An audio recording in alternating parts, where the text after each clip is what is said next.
మరి శృతి మించి ఇలా నన్ను మై మరపించగలా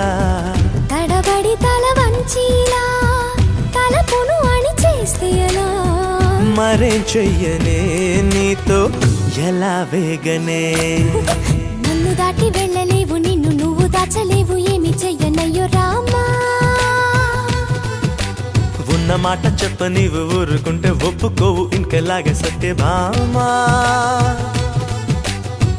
అనుకున్నా తప్పు కదా మోమాటం ముప్పు కదా